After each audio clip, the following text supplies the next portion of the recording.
1 year ago, I uploaded a top-down tour of my tank. After rewatching that video, I found it interesting how some of my Acropora grew like mad, even after all the stress of moving into this new tank, while others grew very little. In this video, I'm going to highlight a year's worth of growth for several of my corals in my tank and kind of comment on my experience with them over the last year. I've added a lot of new Acropora frags in the last year, so maybe it would be fun to make this an annual video update. The original video was shot on March 25th, 2023, and all the current shots from this video were shot on March 23rd, 2024. So it's almost exactly 1 year to the date. I shot these with my Nikon DSLR, which is not a video camera and only shoots in 1080p. But they came out pretty well despite the change of the color balance from time to time throughout the video. I did not tune my lights to really blue spectrum, so this is a standard like 14K lighting. So I'm not gonna get that crazy blue glow that you see in a lot of videos. So this should be a pretty true to life video representation of my coral. First up, the TSA Bill Murray. Here's the shot from 2023 and the current shot. It grew pretty slowly for me for the longest time, but in the last couple months, it's really grown out. You can see the original frag mound hasn't really done much other than the one branch that makes up most of this colony. The WWC Shark Attack. This started out as a 2-branch frag that I got in March of 2022. So the 2023 shot shows pretty good growth for the first year. But then from 2023 to 2024, this thing just exploded. I've even given this colony a trim a few times in the last year to keep it from growing into the other corals. It grows in a pretty tight table shape for me, but the branches of the table are quite long and thick.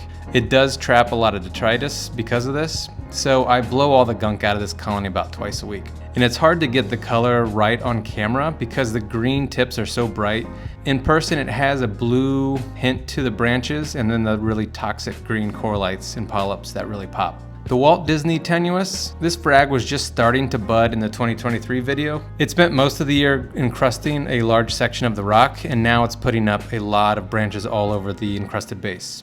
This one stalled out for a while, and now it's putting up a lot of branches. Here's my beloved Oregon Blue Torque colony from last year, and now I barely have any of it left. It started to STN a few months after the move, and now I'm left with 3 branches from the original colony, but I got a backup just in case. Since it is my favorite coral, I think it's okay to have a double of this one in my tank. Worldwide Corals Dragon Slayer. So I got moderate growth in the last year. This one kind of stalled out on me. It almost had no growth from the main colony part, but in the last couple months it's really started to wake up and it's putting out a lot of new branches from the base.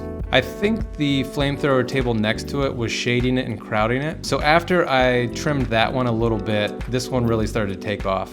And you can even see here, the 2 encrusted bases are touching and there's a little bit of depth between the 2. I can't wait to get this thing back in the full color. Here is the Tyree Ultimate Stag. I got some moderate growth here. It's slow but steady. I got this the same day as the Shark Attack. They were about the same size when I got them. So you can kind of see how different growth rates on different corals in the same system can be. Here is the Frag Farmer's Red Robin. In 2023, it was just a small frag with a nicely encrusted base. A year later, this thing is massive. This is probably one of my fastest growing corals over the last year. It's not the fanciest colored coral compared to some of the other high-end acros, but the growth shape and the colony structure on this one is just perfect. It has a nice red hue with purple undertones in the branches. And I don't think this one is going to last the next year without having a major trim. Here is the WWC Pink Passion 2023, nice decent sized mini colony with some great growth. Today it's quite a bit bigger, but it hasn't grown as fast as it did for me when I first got it. It started to STN from the base late last year for unknown reasons. I dipped it in some Furan 2 antibiotics and the STN stopped. Thankfully, it's healthy and growing again, and it's completely grown back over all the dead skeleton. Here is my Vivid Confetti from 2023. I'd call it a chunky frag size at this point, and then in 2024, it's a nice colony. So the current size here is a little deceptive because I fragged about 1.5 inches off the entire rim of this coral a couple months ago.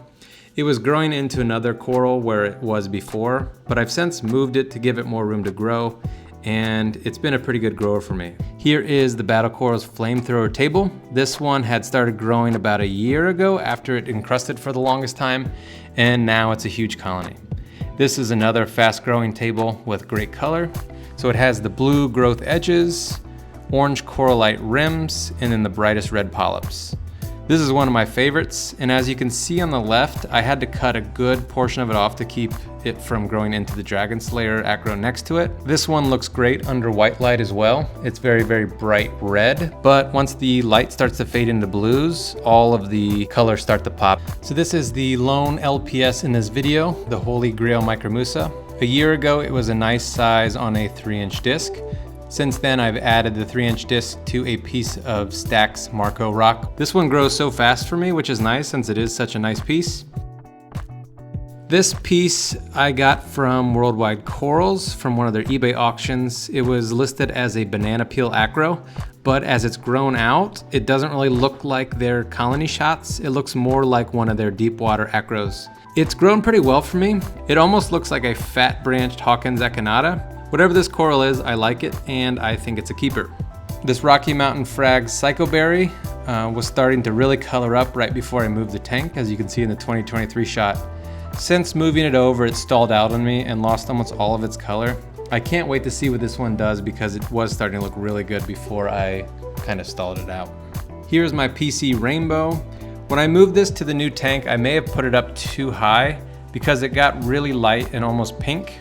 Since dropping it down to the bottom of my tank, which still gets pretty good par, it started to grow better, and now it's a really, really deep red with the green and the orange and the yellow on the base. Sometimes I'll get the blue tips, and sometimes I don't. This is the Cops Turquoise Hoaxamai. This one died on me after the move, but I recently got another chunky bit. Hopefully this one grows as well and gets the same color as the old one did, but I hope that it does not die. It's one of my favorite corals. Here are some of the notable new pieces I got in the last year, so hopefully next year I can give an update on how well these have grown. So the first one is the Rainbow Splice that I recently got, which has a lot of red in the branching, so really excited about this one. Others are the Jason Fox Jolt, the Two Guys Corals Cherry Bomb Tenuous, Cornbread Tangerine Dreams, the Tyree Superman Tenuous, which is definitely the bluest coral in my tank, Sexy Corals Orange Passion Tenuous, the Jason Fox Homewrecker Tenuous, the Reef Raft Pink Floyd, the Two Guys Corals Orange Creamsicle, the Jason Fox Solar Flare Millie, among a few others not included in this video. I will say this past year has not been all fun and games. Some of the corals I filmed last year didn't make it to this year's video. The Flavor Parade here, it did not die on me. The new growth would be nice and red with the blue and green tips, but then it would brown and green out. So I decided I was tired of looking at it and I gave it away to see if someone else could color it up. That wraps up this year's growth update. So as you can see, some coral have grown immensely while others took a slow track. Stay tuned over the next few weeks for the 1-year update on my innovative marine 170-gallon tank. Until next time, bye-bye.